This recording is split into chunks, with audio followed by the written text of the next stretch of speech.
Hello and welcome, ladies and gentlemen, back to RaceRoom, and welcome to the inaugural round of Ranked Racing Championships in 2023. Off the back of two amazing seasons over the course of last year, we are back and 2023 promises greatness.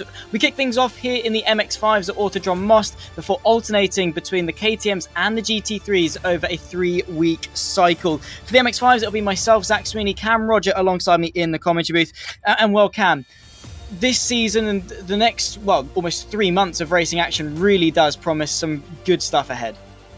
Yeah, it certainly does. This is some of the best racing there is out there, and it's an amazing way of getting the community involved with the RaceRoom stuff and at a more serious level. We had an amazing 2 championships last year in 2022, and we had some awesome races, and we'll go to something a little bit different this year with the MX-5s as well for the lowest of the 3 tiers. So yeah, I think it's going to be a great 4 rounds of action, and as you see on the screen, 3 races to come for you this evening. Indeed so. So a fantastic format with plenty of racing action. Race 1 is decided off the qualification. Race 2 and 3 are the top 10 of the finishing order, then flipped on the head, and we go again for 15 more minutes of racing action. At the moment, we are towards the back end of our qualifying session, and it is looking as close as ever. These MX-5s are very raceable cars, it must be said, Cam. You know, they've got a decent amount of power, about 184 brake horsepower. They're fairly light, fairly agile. But the circuit that we're at some points, how important do you think this qualifying session is going to be? I reckon it's going to be quite massive, considering I think the times are actually going to be surprisingly close around here. I think, it's going to be basically the matter of fractions of a second, and with the way that it's probably going to turn into a little bit of a pack race, you want to be starting towards the front. You don't want to have to come through a train of 10 cars to be winning the race. Of course, we do have the reverse grids that come into a factor in race 2 and 3, which might help that in some way, but you've got to be getting the points, and therefore you've got to be winning those races. So yeah, it's definitely a very interesting style of racing, and also 15-minute races, so it's not very long. You have to be getting yourself up to the front. So for that, yeah, qualifying is going to be ever so important. Indeed so. But talking about the track more of itself, we've got 21 corners here. It's, to be fair, a fairly long circuit for MX-5 standards, about 2.5 miles, 4 kilometers, 4.2 kilometers to be exact. And where are we mainly going to see those overtaken? Where are we going to see those action zones? Because, as you say, it might develop itself more into sort of a pack race. But in those reverse grid races, those that maybe didn't get the best start in qualifying, didn't get the best lap in, how can they then recover and still be able to maximise points? I think obviously turn 1, the chicane there, that is going to be the hardest braking zone on the track, really. And if you get a run up towards the little sort of chicane of 5 and 6, just a little bit further after that second sort of straight, that is always a good opportunity. And then into the penultimate corner as well, down on the bottom right hand side of the track on your screen, you've got the 2 sort of right-handers to finish the lap. The first one of those, you do have sort of a kinking straight coming up to it. So I think those are the 3 real points. In the middle part of the track, it is tight and twisty, but that is where maybe you can have a cheeky send down the inside and try and disrupt someone's rhythm. Let's hope that we do see some of them cheeky sends, because they're sort of the best ones, the zero hero moves that we love to see. Hopefully, of course, it does end not in disaster. Of course, best of luck to anyone else that is participating. Right now, we are broadcasting the top split of drivers that took part, but anyone can do so. Here we are. Here are the drivers that have taken part, looking at the ratings and more so looking at the names, Cam. So many familiar faces in the Ranked Championship, and each and every season that we see them, each and every single race that we see them, they always do deliver. Yeah, exactly. Top left there of the screen. Philippou, he was second in this in the 3rd division last season, which was the F4 Rookie Cup. Obviously up towards the front, Farkash, we know him. Zabdir, he was having a great time at the 2.4s of Nürburgring a couple of weeks ago, or a couple of days ago, I should say as well. Vitver, heard of him. So yeah, loads of top names. Even Sebastian Ray almost won the WTCR trophy last season. So, yeah, loads of top names here come into the MX-5 Cup. I think it's going to be a really stacked field. It is going to be indeed. So, of course, if you want to join this group of very elite drivers, get your rating up, get your reputation up. It's not just about being quick, it's about being clean as well, which I think is a very important sort of adjustment to have made to the rating system for these ranked drivers, because it promotes clean driving, it promotes those that not only are quick but can race quite well as well. But I don't think we've got any shadow of a doubt when it comes to some of these names. Of course, we have got a couple of sort of maybe other drivers that we've not quite seen as much on the big broadcast platform here on the RaceRoom YouTube channel. But still, I've got absolutely no doubt that we are going to be delivered greatness. And in all fairness, now we're jumping into sort of the last stages of qualifying. A minute 44, 45-ish lap, and yet, 21 corners as well, and yet they're still incredibly close. It was Enzo Filipal that was able to take pole position at the end of it. He'll be joined by Christian Orban on the front row, with Philip Dreys and Mariusz Sabdir just in behind. Luciano Vitford at the top 5 with Christian McKellen. Philip Dreys as Farkas gets himself into the top 3 right at the end of qualifying, it must be said. Then comes Cravey, Dubois and Nemchek. The top 10 will let the rest of the field cycle their way through. Sebastian Ray just outside of it, of course. But considering it's a long lap, considering there's so many corners, the fact that the differences between each position cam are so insignificantly small shows so much about how competitive this field is. Yeah, that means everyone is pretty close to the limit. And that means hopefully it's going to be a really fun evening of racing. 3 15-minute races, going to be all action. Everyone's going to be pushing. The gaps are small. You're going to be in a big train of cars. For I understand, the slipstream should be pretty effective on this car as well. So I definitely think it's going to be a very, actually quite a tricky evening for the drivers. They're going to have to try and position themselves in the right place, because with 15 minutes, what's that going to be? Something in the region, maybe 9 laps-ish, maybe, for the race. So really not many opportunities, but I guess there are quite a lot of corners on this track. Yeah, so in theory, plenty of opportunities to work your way forward. Plenty of drivers as well in this split, all the way down to Ladislav Lakin in P30. Lots of cars, therefore, in theory, should be lots of action, right, Cam? Absolutely, and I think you'll be seeing some of the drivers a little bit low down, maybe in sort of 15th place. They're going to be going for that 10th position because they know that is the reverse grid pole. You do not want to be finishing in 11th place. That is the worst place because obviously there's less points in that race, but secondly, your chance of you then scoring good points in the second race are even worse as well, because if you get that P10, you get the reverse grid pole, you could nick a win or even a podium against drivers who are technically faster than you. That's what I love about reverse grid formats. It really does sort of hammer down on dominance. If you want to succeed in a reverse grid format, you are going to have to be that driver that steps up to the occasion, race in, race out. It's not necessarily going to be a case of winning each and every single race. It's going to be a case of being up there in the top 5, top 3, top 4 in most of them. Obviously, you are going to have a couple of off days. But what I love about reverse grid races is that they do fabricate really good racing, and more so sort of that underdog story. Maybe a driver who qualified P15 rises his way up to the top 10, then gets the reverse grid pole and is trying tooth and nail to hang on to it. I really do think that's going to be a very similar narrative to what we're seeing here today. And well, we've got 3 opportunities to take at it. We've got race 1, race 2 and race 3. Plenty of racing and a good format to go along with it. I'm really pumped for this season, Cam. Yeah, drivers just getting onto the grid, and I'm sure there'll be a few first round jitters as well. But of course, they've got 3 starts. Just do not get a jump start to start the season off badly. Here we go. Here we go. The 2023 RaceRoom Ranked Championship, the MX-5 Cup, is underway here in Czech. And now a very good start from Enzo Filipal from pole position. Christian Orban and Philip Dreys go side by side. The NeRacing.com German gets himself up in a second place on that run in towards turn 1. One of the most prime overtaken opportunities, and they're 3 wide. Also trying to pick his way through the chaos there is Mariusz Sabdir. He gets his way up to 4th place. Continuing to go side by side though is Philip Dreys, and that is actually Bench Farkas. The Hungarian gets himself into the mix. They're 2 wide, nearly 3 deep, but a perfect start, it must be said, from Enzo Filipal in front. Yeah, lovely side-by-side battles to start the season, and that is what we like. Coming into this turn 6, turn 7 chicane, very tight, very tricky. Got to be using all of the curbs, and it looks like they're getting through nicely. A bit of a yellow flag in the background, though, as we're still trying to get into a single file formation. Side-by-side a little bit further back there. Is that maybe Nemchek going side-by-side, trying to get a bit of a run, but very clean racing so far. Yeah, indeed so. And everyone, I think, just trying to settle into a rhythm. A perfect start, though, from Enzo Filipal. He's really kicking this season off well and giving himself the best opportunity going forward because of how chaotic this race is going to be. Already the theme is one by one in that slipstream, in that pack. And I think Enzo has done himself a massive favour. As looking to the inside there, that's Luciano Vitford on Christian Orban for the top 5. A bit of a send there. And those are the sends that we love to see. But that lead off the start for Enzo Filipal might well be crucial because it gives him that breathing room.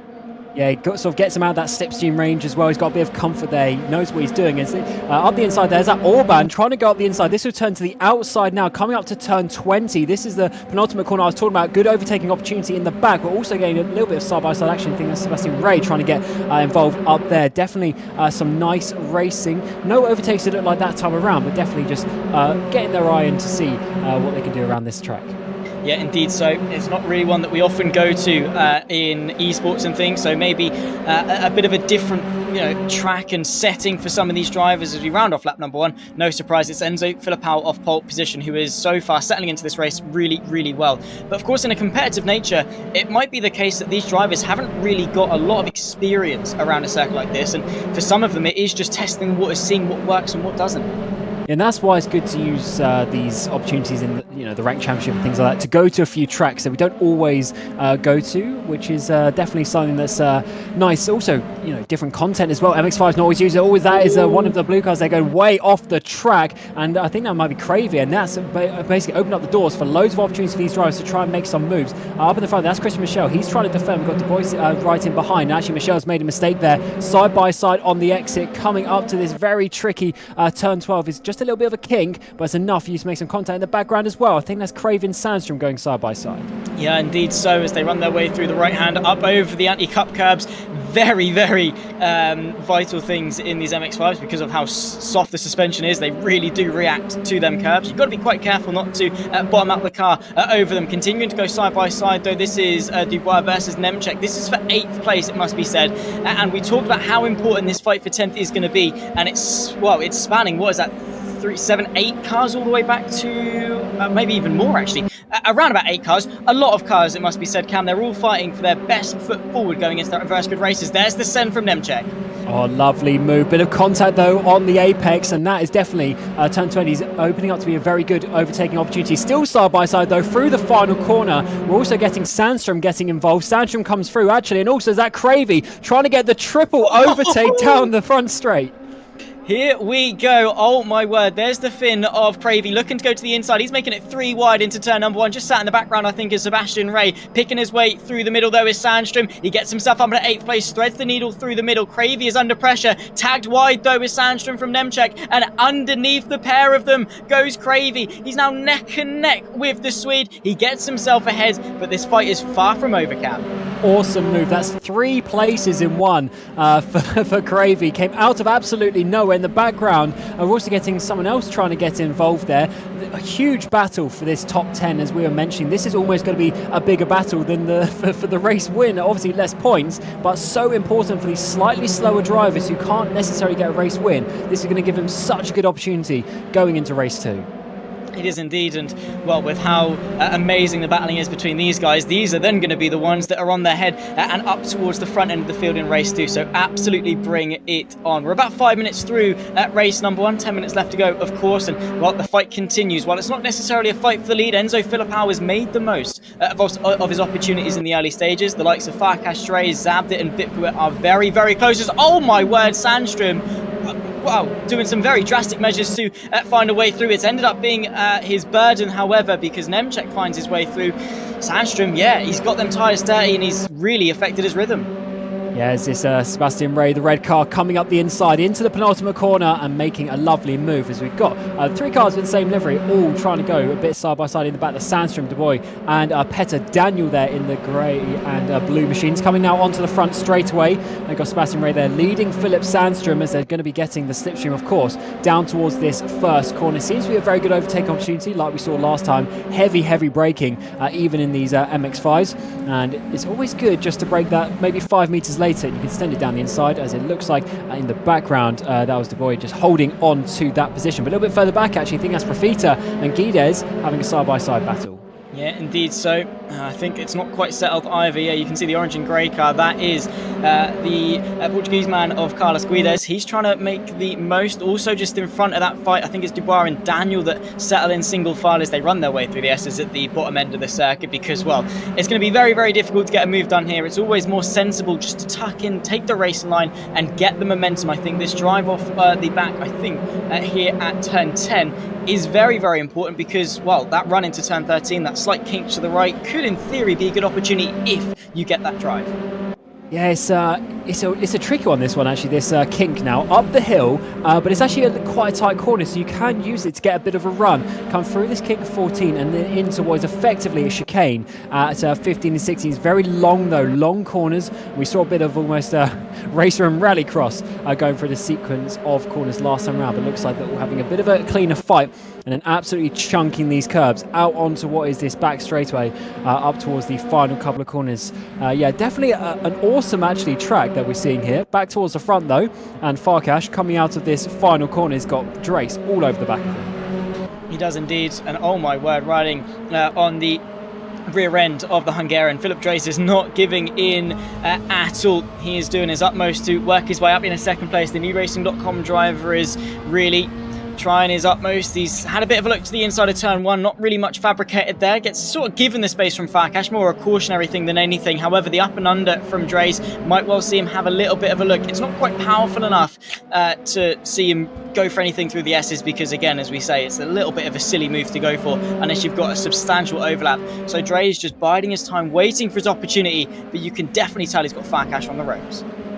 Yeah, and for the point system, it's 50 points for a race victory, then going down basically a few points at a time, 44, 40, 39, etc., all the way down for everyone in this top split. So definitely loads of points to have at offer, and especially in a format where you have 3 races per evening. That is so many points throughout the championship to add up. It's not just 4 individual races. There's basically 12 races, so you can't really have a bad race if you want to be going for that championship. As we're on with Zabdir here, as we were mentioning a bit earlier, had an awesome result at Nürburgring 2.4 hours and is continuing that on to these Mazda MX-5s up inside the top 4, but Vitver is chasing him down. He had a word with Marius Zabdir earlier, asking if he's going to come out on top tonight. He said he's not really feeling too confident, and unfortunately his run through there wasn't overall confident. Him and Luke have come in many a different championship before. They now go side by side in the fight for 4th in the MX-5 Cup. Inside line for Zabdir as he's later on the brakes and retains that 4th place. But yeah, Zabdir not feeling too confident. However, he's not really showing that at the moment. Up there in 4th, really showing his mettle against some of the best. And well, if this is him not feeling confident, I'd love to see what he can do when he's on his day. Yeah, give him a round or two. Let's see what he can do. Coming towards turn number 1 and 2. Vitver's getting the slipstream. He's going to the inside. Can he brake late enough? Is it going to be him or is it going to be Zabdir holding on? I think, yeah, Zabdir can just hold on around the outside of that first corner. Might slow him down slightly on the exit of this turn 2. And it has coming through the Kings of 3 and 4. Can he just have any sort of acceleration? No, it's going to be Vitver coming back. This will be the inside for the next corner. So the outside, I should say, for the X corner. This is going to be very difficult for him to hold on to, but he actually holds it there. He does. He's got the track position and he's made it stick. Fair play for that one. But Zabdir now coming back then inside to the right-hander. Great track for side-by-side racing. It is indeed. Now Zabdir's got the outside. They've also got to be careful of Christian Orban in the background. The 24 machine, the MX-5, is now making this a 3-car fight for 4th. They have lost a bit of time to the podium of Philip Drace, who's now all by himself in that fight with Bence Farkash. But we are not at all disappointed with the standard of racing here today. 5 minutes left to go of race 1, and the fight for 4th is not subsiding. Inside or outside for Marius Zabdir. Luciano Vitver covers off both. A little bit of a twitch there from Zabdir. He's off the road. Bit of contact as well as Christian Orban now tries to get the up and under and get side by side. A slow run from Luciano Vitver promotes Marius Zabdir to maybe have a bit of a look. The inside opens up for the Hungarian of Christian Orban as well over the social curb, and a bit of contact between the two of them. However, absolutely no damage done in this fight. Wow, it's gloves off racing. Oh, and up towards the front is that Farkash and Drace going side by side in towards the final couple of corners. It is the red car of Farkash. He's made that, Drace, I should say, made that move stick. Farkash goes down into 3rd place, and that is a nice slide pass there as well. So awesome battles here. We're seeing up and down the field. Very raceable car, very raceable track, as Zabdir now is going to come back. He is indeed. He's trying to get himself back inside the top 5 on that run in towards turn number 1. Has he managed to get the overlap? He's looking to the inside. He's late on the brakes. He gets given the space from Christian Orban. He takes the inside line. He takes the apex, and he takes the position. Next up on his list, though, is that counter-attack on Luciano Vitver. But they have got to be careful, Cam, because the more they've battled, the more time they've lost. And, well, Christian Mikel's like, you know what, boys, you look like you're having fun. I want to get involved in this as well. Yeah, he sat off the back of this battle for pretty much the whole time. We haven't really spoken about him so far. We'll be speaking about the guys up in front of him and also behind. Not himself, though. That the gap behind him is ever increasing, and also he is getting onto the back of this. He can definitely get himself up into the top 5 if he does some nice battling. And Zabdir, obviously holding off Orban there, is going to be just, slowing them down even more. As we come back to this battle for what is effectively that 10th place at this moment. That red car of Ray is the 10th place. Unfortunately for him, he's got a bit of a gap behind, so he should be getting that reverse grid pole as it stands. But as ever, you want to get more positions, because even if it's not going to be pole position, maybe you're starting second or third, but of course you're getting more points in this race too. Yeah, indeed. So it's all about maximising your points for the entire evening. While we were talking about this fight for fourth, though, Philip Drees was able to get himself ahead at bench Farkas and up in a second place. He is setting the pace in terms of a best lap time of 43.037, marginally quicker than Enzo Filipão's lap time. I don't think there's enough time to see him back in front. Continuing on this, though, with this battle, Marius Sabdir under pressure from Christian Orban. He looks to go to the outside and has got a nose ahead. However, as they run their way through the penultimate corner, Marius Sabdir holds firm, pushing the Hungarian to the outer extremities of the circuit over the sausage curb, though, and might well damage his momentum. They've got to watch out for Mikel in the background because this fight for fifth is nowhere near done. 2.5 minutes left to go in this race. I'd say this is the penultimate lap, so 2 more laps left of racing action and still a lot to decide. Is Michel gonna push this down the inside? Yes, he is. Side by side with Orban. No contact. Amazing room given between the two. Orban holds it to the inside apex of turn 2. Michel is going to have the better exit, though. Orban slides on the exit, and he is not going to be able to hold on to that. So that opens up Michel the opportunity to get Zabdir, to get himself up into the top 5. As well as here is Ray battling. There we've got Cravey side by side up towards the kinks of 5, in towards turn 6. Who is going to be later on the brakes? Looks like it might be Ray all the way around the outside. That's going to turn to the inside as well as we come into this chicane hairpin sequence. Maybe a bit of contact between the two, but he's just about going to come out on top. He is, but the fight is nowhere near complete because Cravey is fighting tooth and nail in order to continue running side by side with Sebastian Ray. We saw him over the weekend on the Nürburgring 2.4 hour, impressed in the DTMs and impressed in the TCRs. And well, now he's just showing off, I think, in terms of versatility. He's jumped into the MX-5 and he's running really, really well inside that top 10. A little bit over the sausage curb, though, and a lack of momentum. Coupled that with a good run and good slipstream from the Finn. Cravey looks to the inside through the right-hander at turn 13. However, inside, Nell returns back the way of the German. Bit of contact between the two of them, nothing major as the track ebb and flows left and right. The corners keep on coming at you, continuing to go side by side. However, I think Cravey's got this one under wraps, or has he? Because the more corners that come, the more advantages, the more ways the advantage swings. So inside for one, outside for another, inside for another. It's absolutely insane, and well, the standard of racing has been phenomenal. Yeah, awesome racing is into the final minute of this first race. Sebastian Ray, second in the WTCR trophy last season, which was like the middle tier of the ranked championship. Only lost out by 4 points after a disappointing final race at Interlagos. Can he go any better this season? Let's see, diving it potentially into turn 1. No, just having a bit of a look, trying to put his opponent off ahead, but either way, if he holds on to that P10, that's going to be good. But actually, Petter Daniel is starting to close up a bit in behind. Yeah, indeed so. That is, a track that's very momentum-based with loads of flowing corners and S's and things like that. It really is very dependent on your momentum, and as soon as you go side by side with someone, you completely disrupt that momentum. So yeah, that is why we're seeing battles that lose so much time to the cars in front, but also lose so much time to the cars behind as well. Enzo Filipão, though, with about half a lap left to go on his way to cruise to victory.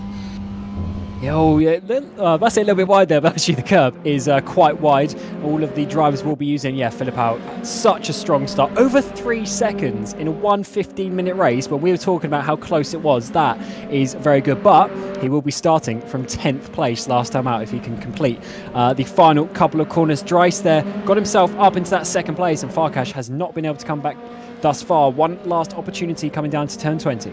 Potentially so. It's been a good overtaking opportunity for the entirety of the race. The fight for second really has been all race long because Enzo Filipão was taken off. However, side by side on the final lap, the Hungarian looks to go to the outside. Philip Drees holds firm on the inside through the penultimate corner. One more left to go. It's the run to the line for the Frenchman of Enzo Filipão, who got away at the start, and he sees the checkered flag first for race 1 of the MX-5 Cup, the first round of the 2023 RaceRoom Ranked, and the fight for second is a drag race to the line. NeedRacing.com and Philip Drees take second. podium, with Bench Farkash P3, Lucjanovic and Marius Labdi around off the top 5, and still battles continuing all the way up and down the field. It's going to be Sebastian Ray on pole position, taking 10th place. Cam, I physically cannot even dream of a better way to start a new season. Yeah, it was awesome racing. It was clean racing as well. Very little contact between any of these drivers. Some nice slipstream and outbraking maneuvers as well. And of course, Philip out with the absolute class at the front. He didn't get the fastest lap though, actually. Drace managed to get that in second place, interestingly enough. So it's definitely going to be some very close battles. But this top 10 on your screen, reverse it, and that's going to be our order for race 2. Yeah, indeed. So 15 minutes of racing action. Enzo Filipao took pole and the win, but it was Philip Drace that took the fastest lap, only by 15 thousandths of a second. He's joined by Bench Farkash on the podium. Lucjanovic, Zabdi around off the top 5, with Mikel and Orban, Nemchek, Cravey and Ray the top 10. Behind that, we've got the likes of Daniel, Dubois, Rafaeta, Sancham and Guides, the top 15. They are going to be the ones that are now in race 2 going to be fighting really, really hard to etch themselves into the top 10. But with how competitive this racing is, how difficult it's been to make places up and actually make them stick, not necessarily overtake, but make those places stick, Cam, it is going to be a very, very hard fought race too. Yeah, I don't think this is going to be, a quiet race. I think there's going to be a lot of action, a lot of overtakes coming the way for these drivers. Of course, they're fighting at the end of the day for a championship, and I mean, this was an awesome introduction from RaceRoom last year, bringing in this ranked championship, having some more serious competitive championship racing where it's not just a one-off race. You've actually got to think about almost a strategy over the course of the season with these awesome formats as well. Definitely a great start for the MX-5s. Yeah, indeed so. And I think going into race 2, it's a lot of pressure on Enzo Filipao's shoulders. Obviously, he's starting now in P10. A lot of his success in race 1, not the be-all and end-all, but a lot of it was that run out of into turn 1 off the start to get ahead and to avoid the melee of cars behind. Now in race 2, Enzo Filipao is almost just thrown into the deep end. He's stuck all amongst the carnage and chaos, and this is really where we're going to start to piece together who are going to be the drivers to watch as the season progresses, because it's one thing in reverse grid formats to run away with a win in race 1. It's another thing entirely to then be able to bounce back in those reverse grid races.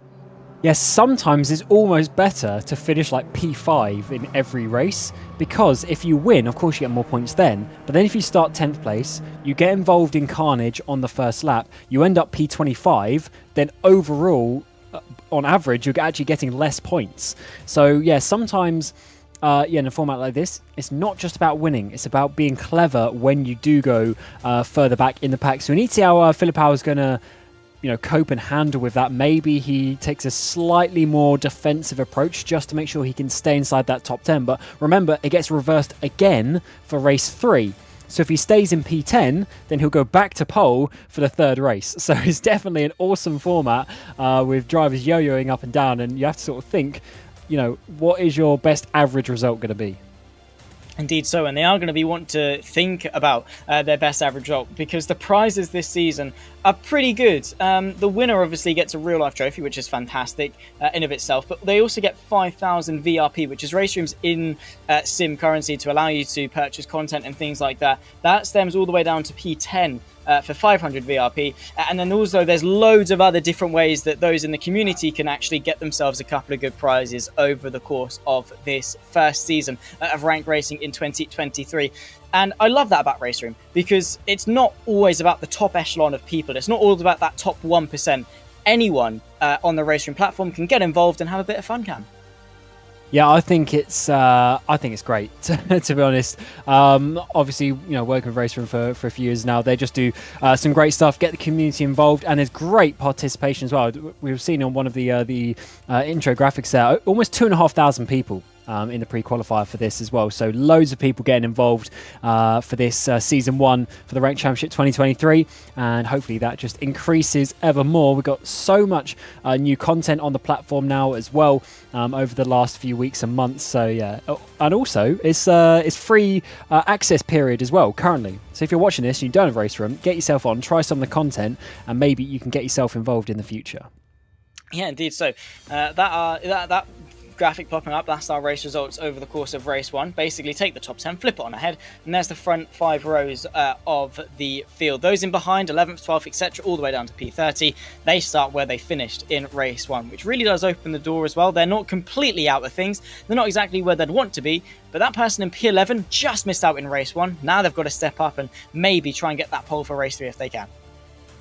Yeah, I mean, as I was mentioning earlier, of course you want to get as many points as you can, but I do wonder if there is some strategy. Like if you, as in your Philippau's position, you've won race 1 easy, you've bagged those points, you go back to P10, do you risk it again to get another victory, but then you're just going to go back to P10 for a second time, and then you've got to risk it all? So does he then just try and have a mediocre race, maybe get up to 5th or 6th, maybe 7th position, take a solid amount of points, and then again you'll start maybe 4th for the next race? That is what I want to see.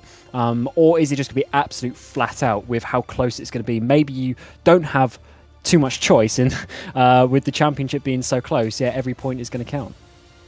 Yeah, indeed so. And the season ahead is a very, very good one, it must be said. We're starting here in Autodrome Most. We'll travel to various circuits over the course of the season. Over the course of the next 3 months, we've got today with the MX-5s. In a week's time, we'll take to the KTMs. The week after that will be the GT3s. Then we'll cycle back round for round 2 of the MX-5s as well. We are now about to start here in race 2. Very quickly, Cam, who's coming out on top?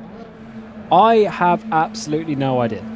Cool. Well, we'll find out in 15 minutes' time. They start themselves on the grid. They get themselves underway for race 2. Sebastian Ray and Ville Cravey, the front row, with Nemchek and Mikel just in behind. Mikel already under a bit of pressure as Christian Orban tries to pick his way up into the top 4. That run into turn 1 is one of the most vital. Look for Enzo Filipao, Farkas Dreis and Vitfoot as they carve their way through the field. 3 wide nearly as they run their way through the chicane. They are indeed 3 wide in that fight for 6th. Sebastian Ray is the one able to retain his pole position on board of Marius Sabda. He's trying to find his way through the carnage and chaos. I don't think it's more about picking up places, Cam. It's more about surviving. Certainly is, but is that Michelle there in that red car trying to go around the outside of the green of Zabdir? Actually backs out of it in the end, but it's actually in the background. It's going to be Vitva and Orban goes side by side, but Zabdir does get up the inside eventually, and that is going to be of Cravey up into 3rd place. Nice move from him. Michelle tries to come through. Cravey holds it on the outside. Is Michelle going to be able to get the run, get the exit? No, I don't know if he's just going to be able to. And in the background, Vitva still holding on and trying to get Orban. He is indeed. He's doing his utmost to pick his way through the pack and make the most of it. But again, these are the drivers that have already fought tooth and nail over the course of race 1 for a large part. So it is going to make that just that little bit difficult, more difficult to pick your way through the field. In the background, though, you can see a number of drivers just looking for the inside line. Not really a lot materialising for them. What I do find interesting, though, is that despite through all of that, Enzo Filipao is only there in 10th.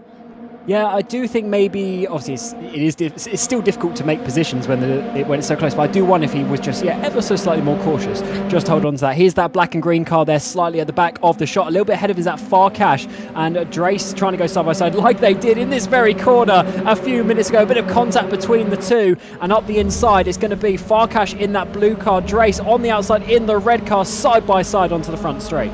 Yeah, we round off the first lap of racing. Sebastian Ray is still under a bit of pressure from Nemchek, but we're fighting on this battle for P8. Riding on board with Philip Drace, who was able to take 2nd place over the course of race 1. Farkas is sandwiched in between the two of them as Enzo Filipao looks to go to the inside, unfazed in the lead of Sebastian Ray. However, goes in a little bit deep through turns 1 and 2, and that might be able to close the gap for David Nemchek. Is big carnage in the background now. That's Cravey and Vutric, I think, having a couple of issues. I think it was Sandstrom was actually the one that went around.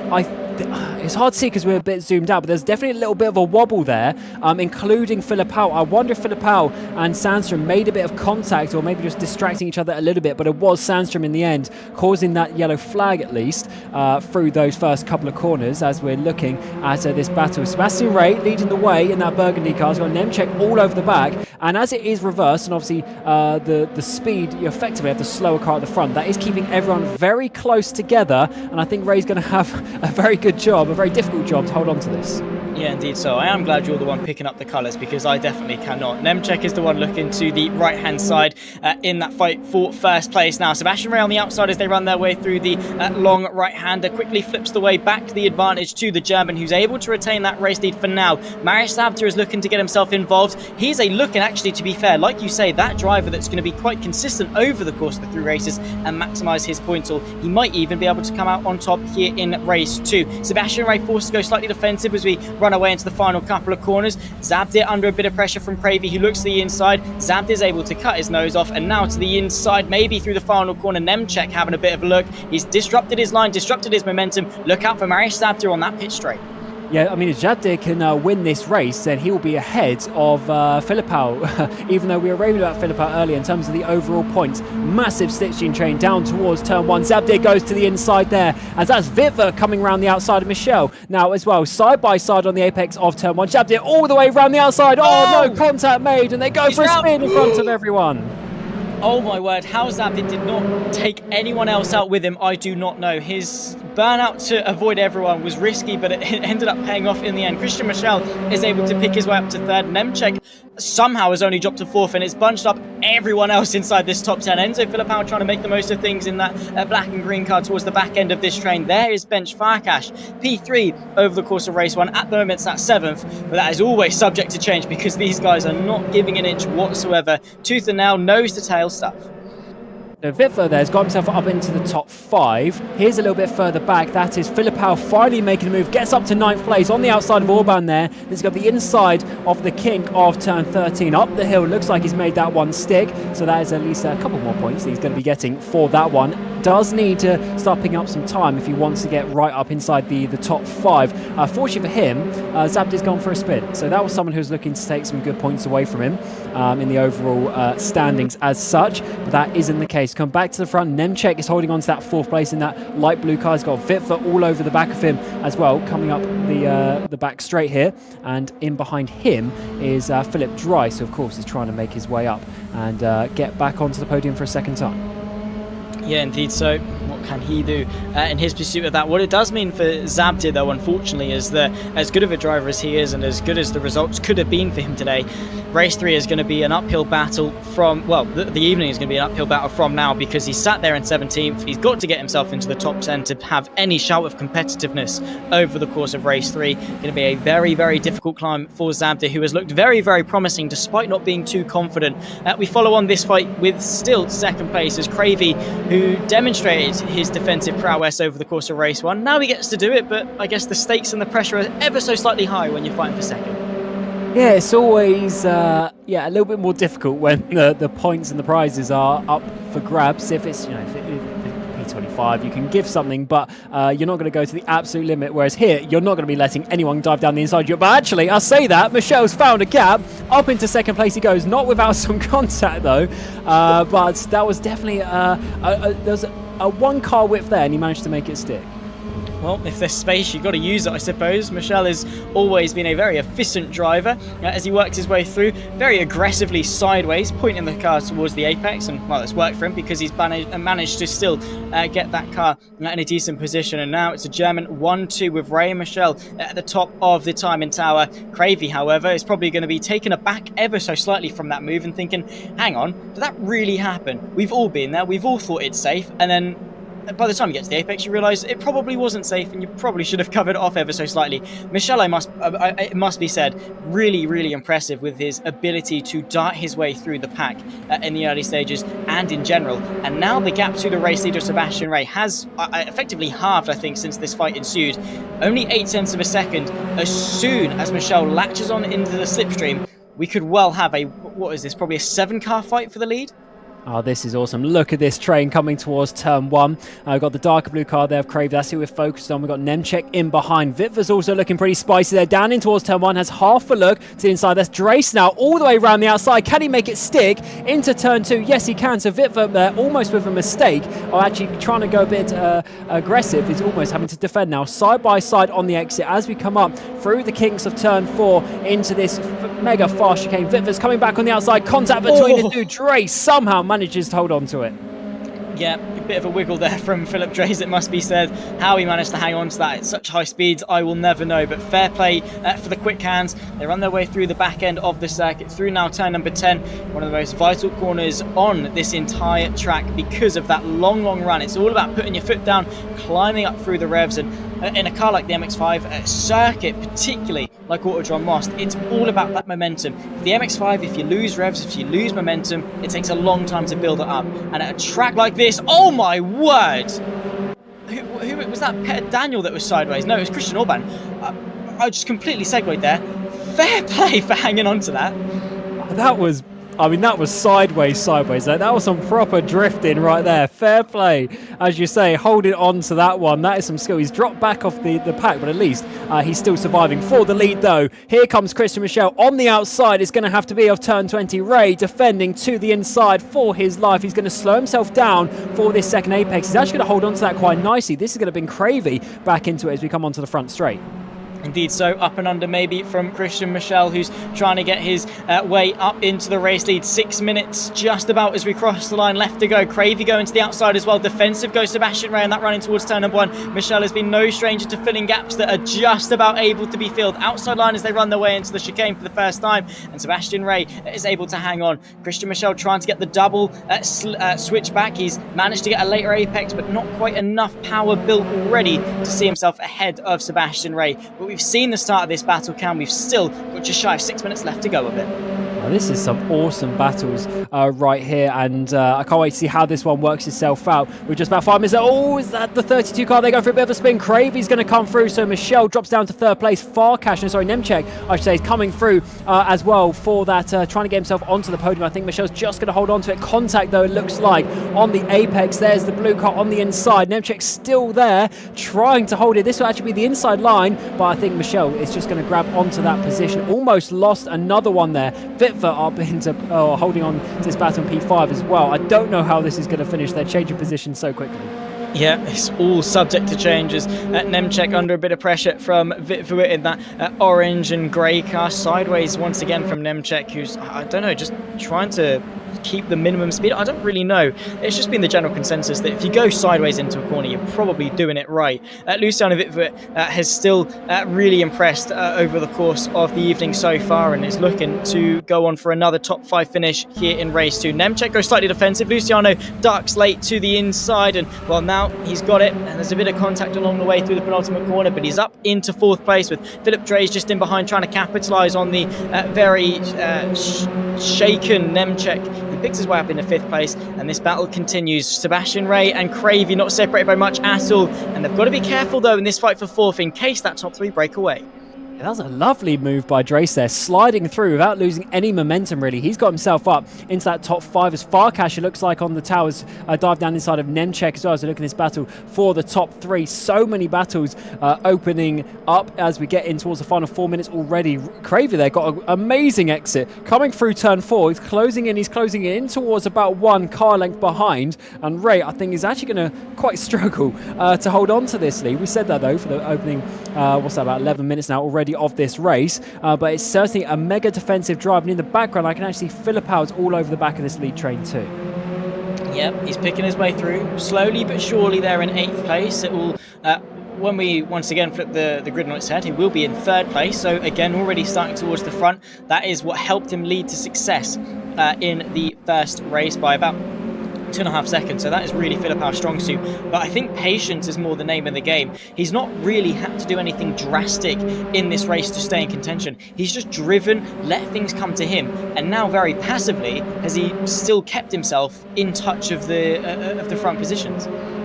Yeah, it's awesome how this format is working, because as you say, it'll be flipped and he'll go back to the front. So definitely he's not been overly aggressive, it seems like. Yellow flag in sector 3, but for the front, for the lead. Cravey to the outside. Ray's going to be slowed down once again, but he seems to be able to hold it down, not let anyone get up the inside of him into that final corner. So nice defensive racecraft there, but that just slows him down a little bit though onto his front straight. Cravey actually lost a little bit of time there. Ray got a good exit, but he goes massively defensive as we're trying to get the slipstream, of course, down towards turn 1 as they go up the gears, come back towards the racing line. No overtake, I wouldn't think, on this lap, but the laps are quickly counting down.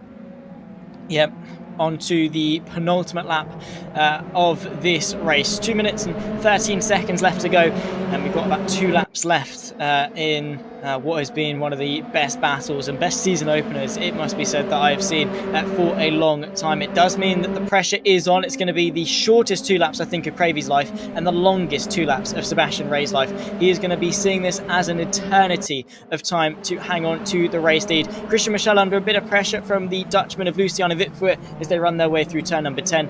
Witvoet, I think, as soon as he gets an inkling of desperation, as soon as it gets into that final pressure cooker situation, like the final lap and a half of a race, Luciano Witvoet just takes it a step above, and he really just become a different animal. So aggressive and so able to carve his way through the field, but also he's got Christian Michel to find a way through, who's almost like an immovable object versus an unstoppable force. However, Philip Drees is the one putting a bit of pressure on Luciano Witvoet, so under pressure from going backwards as opposed to forward, Philip Drees gave it a good go, but Witvoet was able to hang on for now. Oh yeah, Witvoet, you're saying being aggressive, but so is Dreis, working his way up. I think it's like 3 places that he's made. He's trying to make another one, get up inside the top 4 as he come on to start what will be the final lap of the race. Ray's going to hold on in the background. I've just seen is that Dreis and Witvoet going side by side. It is through turn 20. Witvoet squeezes him out wide. Dreis has to back out of that one. It is side by side for the lead too. Indeed so. Sebastian Ray on the outside, Cravey the Finn. Now to the right-hand side, the drag race to start the final lap. 42 seconds left on the clock. Race 2 has got 21 more corners here at Autodrome Most, and the fight for the lead rages on. The Finn of Cravey to the inside. Sebastian Ray, brave on the brakes though. Agility used from his MX-5, and he's now being able to catapult himself up in his first place. Oh my word, Cravey and Michel, I think, go side by side and come to blows as well. Oh my goodness me, Cravey and Michel tuck back to the back end of the top 10. It all started from Ray defending that first place, and in behind carnage ensued. Oh, he was doing side by side, a little bit further back. Farkash and Nemchek side by side, still all over the curbs as we come in towards the hairpin. That's going to be Farkash who comes out on top. Nemchek's going to have to sit in behind in 5th place. But now look who's coming on the scene. Philip Howe has been gifted 2 places there. Unfortunately for Cravey and Michel, they're in that top 10, so they might end up with the front row for race 3. Incredible scenes. Yeah, that's basically Michel diving it down the inside of turn 2. But obviously there just wasn't the space as Cravey was trying to get a bit of a switchback himself on Sebastian Ray as they just go for every position that they can. That's given Ray a really good opportunity to get the win. He's got a bit of a gap towards the front, but in behind, the battles continue. They do indeed. We've got about a third of the lap left to go. Sebastian Ray just about hanging on, half a second ahead of his countryman Philip Dreis. Luciano Witvoet been able to work his way onto the podium. So much carnage in this second race, and then bring on race 3. Sebastian Ray has made the most of his reverse grid pole position, side by side in the background as well. That's Nemchek with Philip Howe, who's been able to very passively pick his way up in a 6th place. Through the final corner though in race 2, and it's going to be Sebastian Ray that has just been able to hang on through all the carnage, through all the chaos, through all the calamity. The German takes the top step of race number 2. He's joined by Dreis and Witvoet on the podium, with Farkash and Nemchek the top 5. Who is going to be the reverse grid pole man? It is going to be Christian Michel, and it is going to be Cravey that joins alongside him on the front row. And Zabdir on his comeback, just missing out in the background of P11, just showing you that obviously you can have a spin and still sort of get a half decent result, but for Zabdir, unfortunately at the time of the race, there were just too many people got past him. He couldn't get back, and he is going to have to start from that P11, which is the worst position in this type of format. But here is your results on the screen. Sebastian Ray was able to take the victory. He was joined by Philip Dreis and Luciano Witvoet on the podium, with Benz Farkash 4th place and fastest lap. Nemchek was able to take the top 5, with Enzo Philippou very quietly bringing himself into contention. Then it was Petter Daniel, Christian Orban and Cravey and Michel the top 10. That is going to be the grid flipped for race 3. Beyond that, it was Marius Zabdir, who does deserve a mention on his comeback drive, to maybe give him a shout going into race 3. We'll let the rest of the results cycle through, but Cam, so far I'm impressed. Yeah, awesome racing. Unfortunately, we did get, obviously the drivers had quite a nice race one. They just started to push the limits a little bit more, so we saw a couple of spins in that one, unfortunately, especially at the end there. with Michelle and Cravey for top positions, P2, P3, dropping down to P9 and 10. That's some big points lost for them. Obviously, Jabdir a little bit earlier as well. But that's what happens when you have these sprint races. You have to push. You have to try and make the overtakes. And unfortunately, they just made some mistakes that time. Yeah, indeed. So it was a very, very difficult race, an uphill climb for many, and look out for Marius Zabda over the course of race 3, because he is going to be looking to etch himself maybe back inside the top 10. I have to say though, Enzo Filipao, we did doubt him ever so slightly at the start, but I think he had the best methodology of anyone in that race, which was, I'm in 10th, I've got loads of cars around me, I'm just going to chill out and see how the race goes, and it ended up working out really well for him. A win in a 6th place, can't complain. Yeah, I mean, that was perfect. He didn't do anything too aggressive. He could have probably made a final position there on Nemchek on that final lap, but Nemchek and Farkash were battling hard themselves. So I think, solid result. First in the 6th. He's now going to start, what's that going to be, 5th place for race 3. So again, he can probably get another podium and just have an overall solid result. And he's pretty fortunate that it was Michelle dropping down at the end there, because Michelle was making some great places. So this has certainly been a very nice start to the season for Enzo Filipao. Indeed so. Well, ladies and gentlemen, before we get to the race 3 action in a few moments' time, myself and Cam, we're going to step away for just a moment. We've got a message from our sponsor.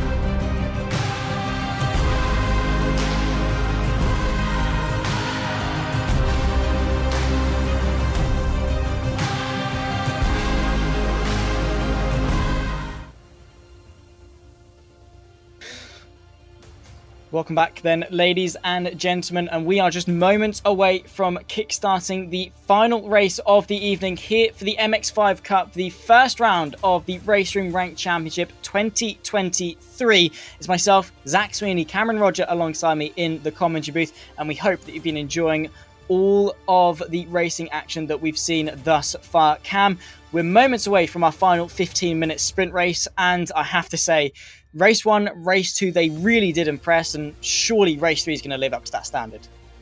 Yeah, I hope so. It's been an awesome start to the season. We've loved the racing, and I don't see it. I don't see it stopping. I think we're going to get some awesome battles. Of course, we were just mentioning, Filipao having doing a great job so far. But someone who was very quick was Christian Michel.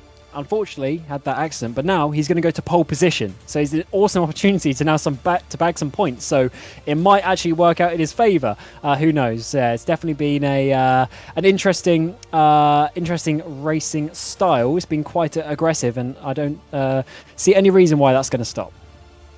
Yeah, I have to say.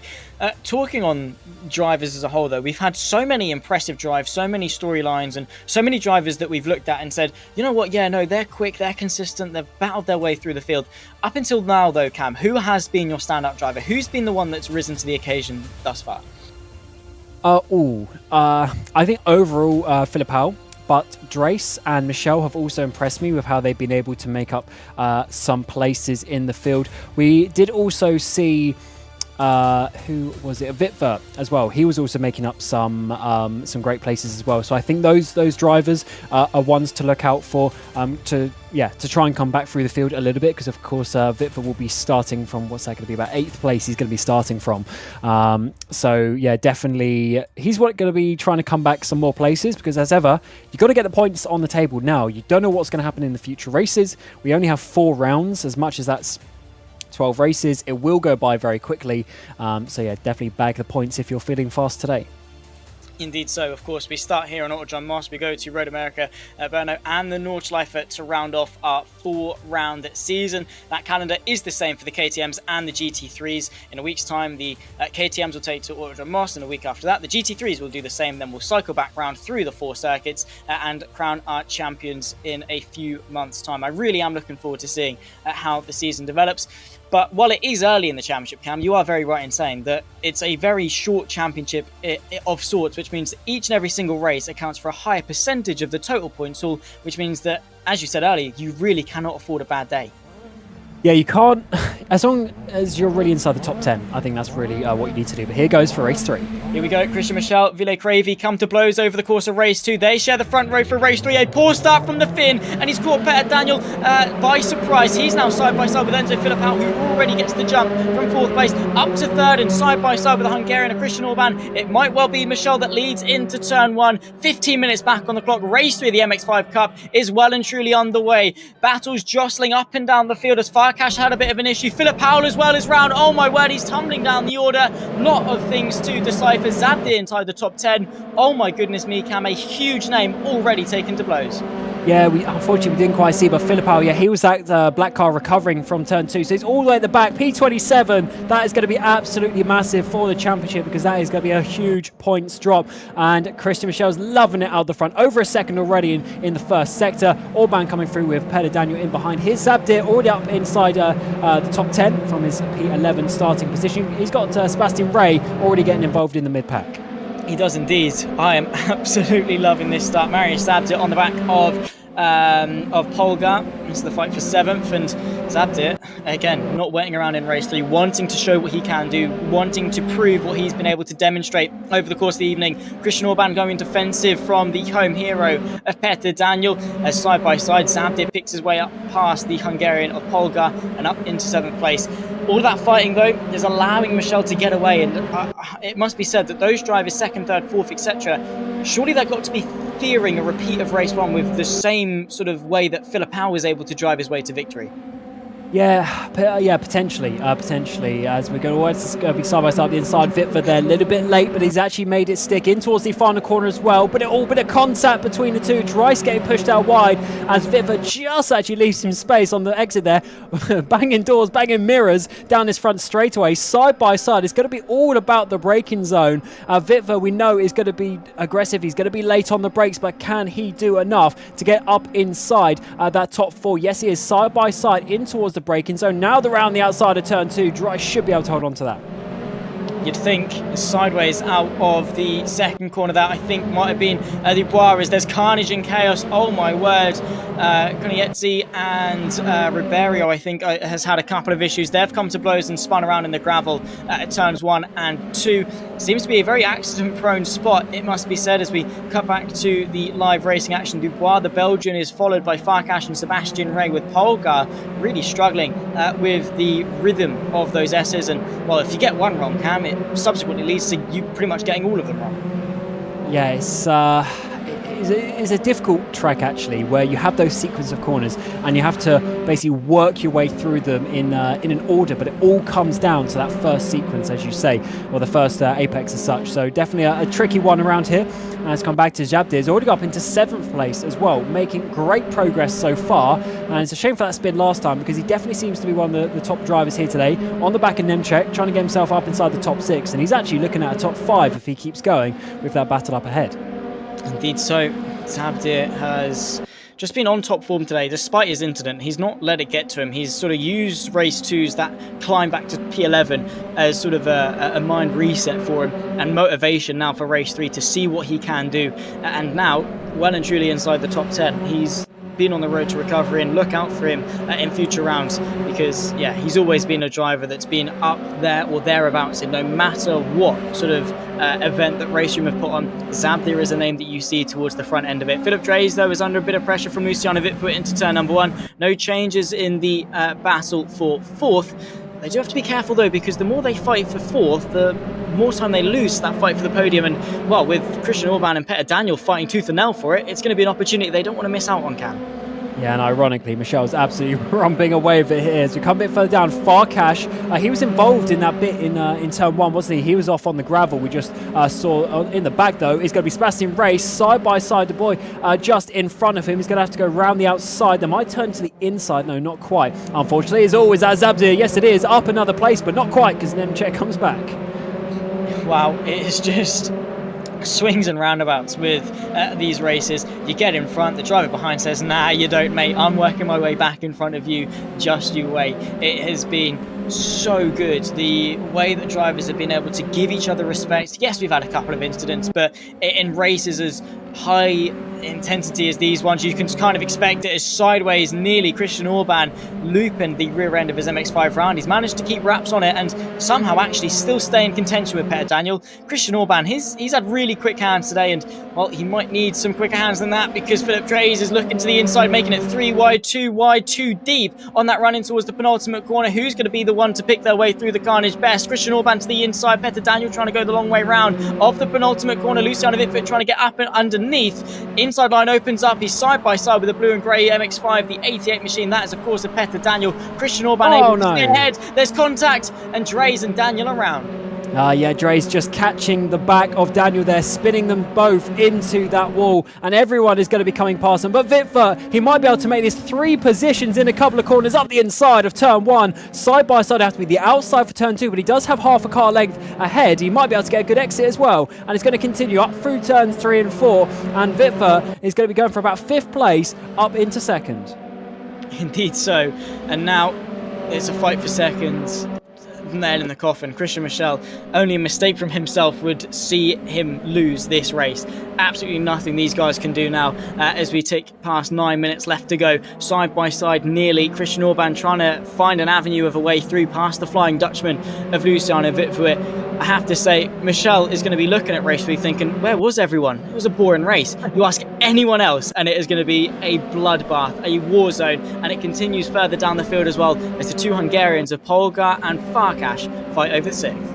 Yeah, we haven't really mentioned Polgar yet today, but he was about, I think, 12th, 13th place in the previous race. So he's had a great race so far to get up, and he's now trying to defend from Farkash, coming around the outside of turn 15. This will turn to the inside if he can get there. I think he might be able to do it. Yes, he can, though this will turn to another right-hander, but he's managed to get past that. Farkash up into 6th, and Polgar down into 7th places. Ray's all over the curbs in the background as well.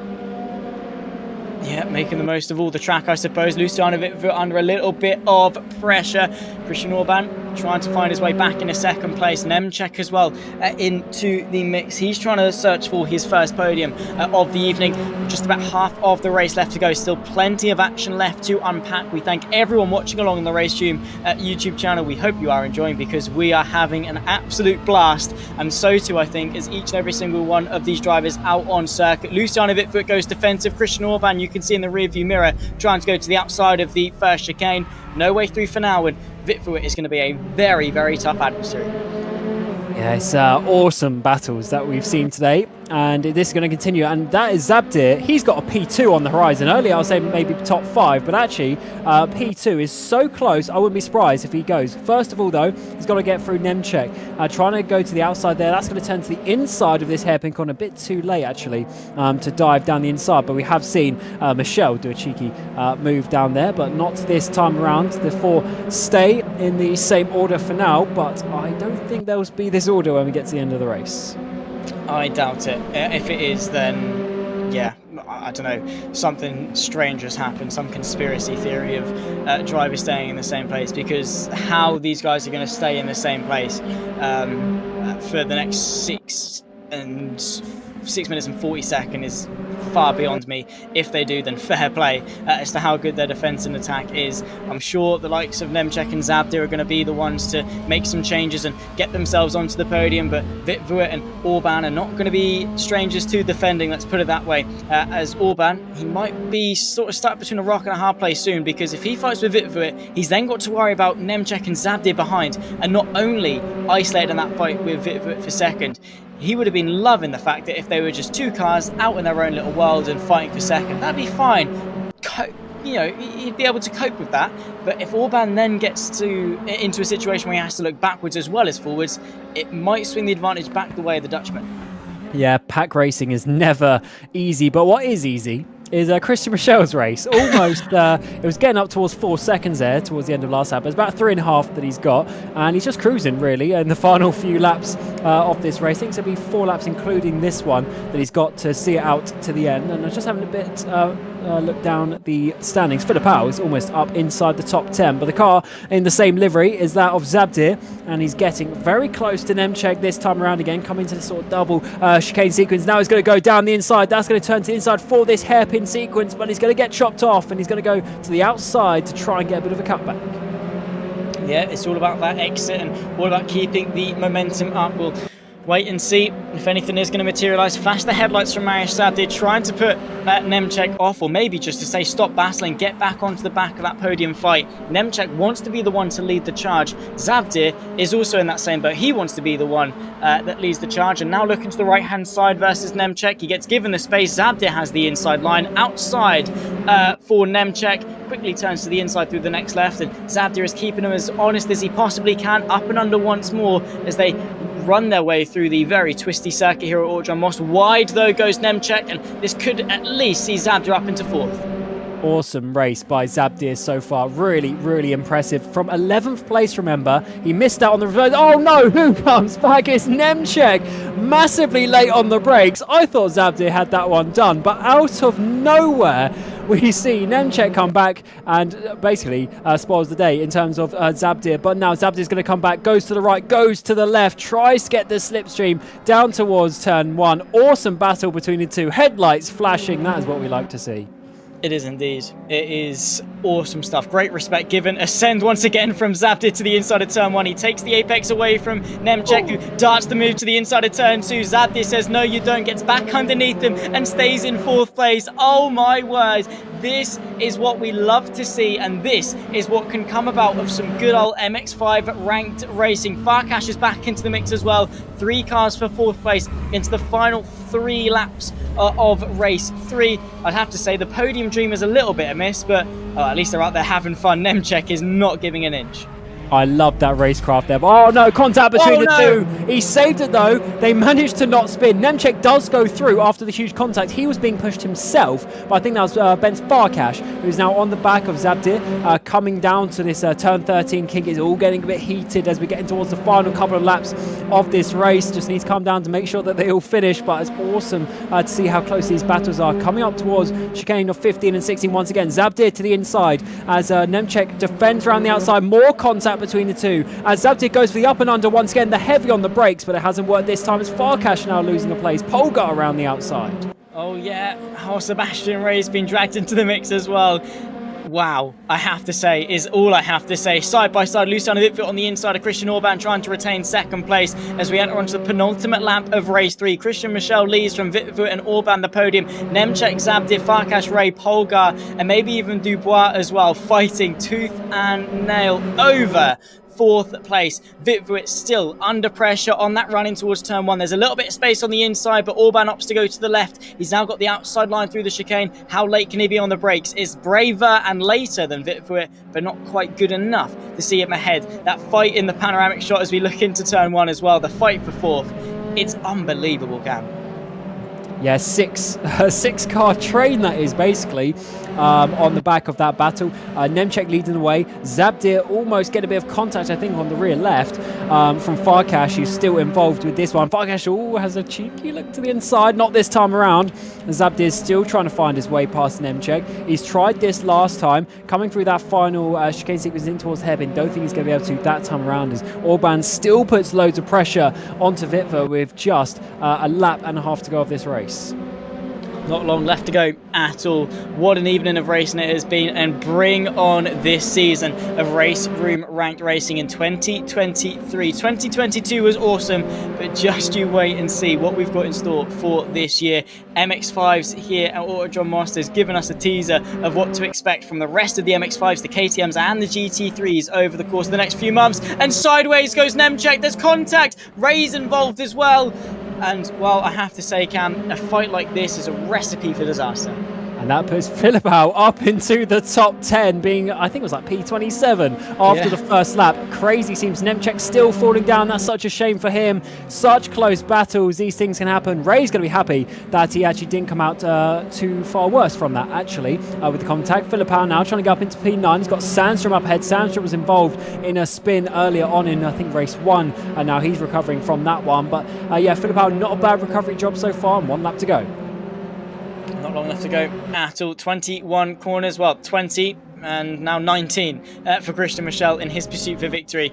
He's going to be, I don't know, if you're in Michel's situation, have you really enjoyed this race or have you found it boring? I don't know. How would you weigh it up? Because surely he's looking back at sort of the changes of position and thinking, yeah, I'd like to get involved in that. But on the flip side of it, he's also, cruised his way to victory in a ranked championship. I don't know. How do you reckon he's looked at this race? I mean, I guess it depends what you call boring. Winning a race is always fun, especially at a high level tournament as well, high level championship. That's good. And to be fair, I'm sure he would have liked that because he'll be very annoyed having spun out at the end of the previous race 2. But that actually, in the end, I think probably netted him more points overall because he would have been in that massive battle that we've seen Jabdir come through. But he's up to 4th place now. He's ahead of Farkash. They've dropped off Orban up ahead. And of course, Nemchek is out of the way now, so it's just a 2x2 battle in the final half a lap. Yeah, not long left to go in this race whatsoever. Side by side between the two of them. This fight for 4th rages on. Zabdir in the black and green goes wide off the road onto the grass. Sebastian Ray tries to capitalise and is looking to nip his nose onto the outside. Gives him the inside. There's contact once again. Zabdir sent sideways. Sebastian Ray very sneakily clips his way through into 5th. Polgar and Dubois in the background as well, trying to pick their way through the chaos and carnage. We're waiting to see Christian Michel across the line as well. The blue car, that is a Polgar trying to pick his way through. But this man right here from pole position in race number 3, Christian Michel sees the checkered flag first and takes victory for the final race here at Autodrom Most for the MX-5s in the RaceRoom Ranked Championship 2023. Vitvoet and Orban P2 and 3, but this fight behind, oh my goodness me, as they all cross the line. What a race. It was Michel that was victorious. Vitvoet and Orban behind. It wasn't Orban that scored twice. Bence Farkash was in 5th. Sebastian Ray is 5th. Bence Farkash was 4th. Marius Sabdir, Polgar, Dubois, Sandstrom and Philip Howe somehow getting himself back into the top 10. Cam, race 1 was amazing, right? And yet, with each step that we took throughout the evening, it just got better and better. Yeah, and the racing definitely got more tense from race 1 to race 3. Everyone was a little bit kind in race 1. They gave each other room. By race 3, they were, unfortunately crashing, putting each other off the track. But certainly a very interesting and exciting, action-packed evening of racing. Really enjoyed that, to be fair. And I can't wait to see how that is going to continue in the next rounds to come. Yeah, indeed so. And well, obviously the championship is a bit of a novelty at this stage. But, well, going forwards, to the likes of Road America, Bruno, and the Nordschleife, what do you reckon we should maybe come to expect for these MX-5s? Is it more of the same, or are the track choices maybe going to throw a spanner into the works in terms of the dynamic of racing that we see? Well, I want to see the points system because of, as we see here, Michel first, Philippau P10, but obviously both of them have had the reverse. Philippau finished first in one race, Michel finished P10 in the other. So then it'll come down to the next one, which I think Michel might have actually beaten Philippau because I think he had a 3rd when Philippau had like a 6th. So the point system's going very interesting and just shows you that just getting pole doesn't mean anything. So the racecraft over the course of the season and how you go into the race, especially like that second race, that is very important because you still want to give yourself a good starting place for race 3. So I think the smart racecraft is going to be more important than your raw speed over the season. Indeed, so yeah, it is always a balancing act. It's making sure you've got all the eggs in all the right baskets and you're not leaning too heavily on pace or leaning too heavily on racecraft. It is a very fine balance. You've got to walk a golden mean, and that is going to be what leads you to success.